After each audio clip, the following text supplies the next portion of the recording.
Welcome to Chess Learners. Today I'm going to show you how to play the Danish Gambit, which is obviously a gambit, which is you're going to actually sacrifice 2 pawns, okay, to try to gain the initiative and win some points here, okay?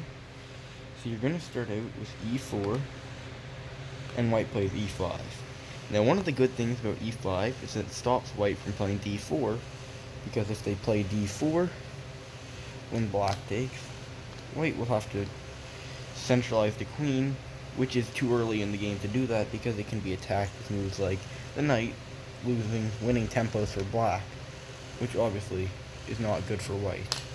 Okay, but in the Danish Gambit, white just goes ahead and plays d4, and when black takes, instead of taking with the queen, white goes c3.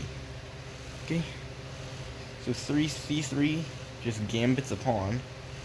Okay, and it's basically black is forced to take here, basically, because if he doesn't, literally just gonna get equal material, and white will have a huge advantage.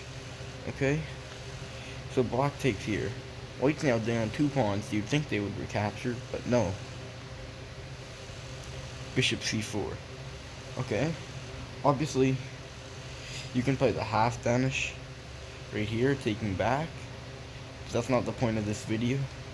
Okay, the point of this video is to play the bishop c4, because you're never gonna play d4 and c3 and then take there. That's just stupid. Okay, if you're gonna sacrifice the pawns, you might as well sacrifice 2 full pawns.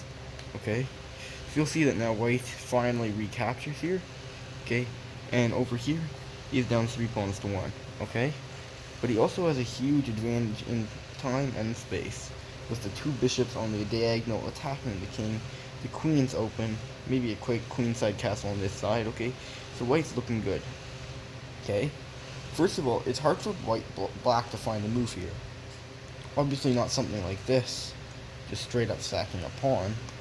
Okay, but it's also hard to develop any pieces, because if you move the knight, right away it's just going to get kicked back. Okay, so obviously you can't move the knight.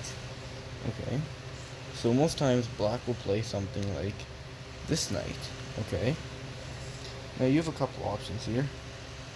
You can go on the attack right away with the queen, attacking the queen side.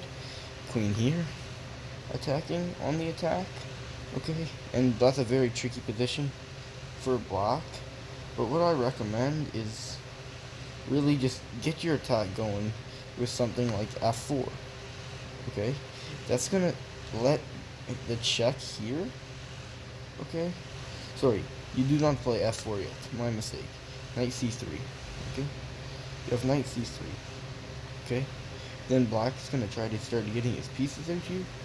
Now just go on the attack. You can see this huge advantage you have in space, and like it's just hard for black to counter here. Okay, if he's gonna go there, now we're gonna castle here, and white is just like, white is looking very strong.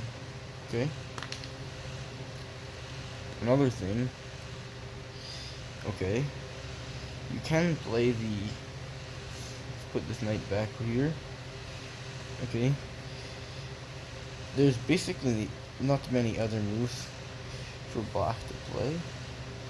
Okay, because black will always have to watch out that when they move this bishop, okay, they run the risk of the queen here with a double attack on this pawn and this pawn thrown in check.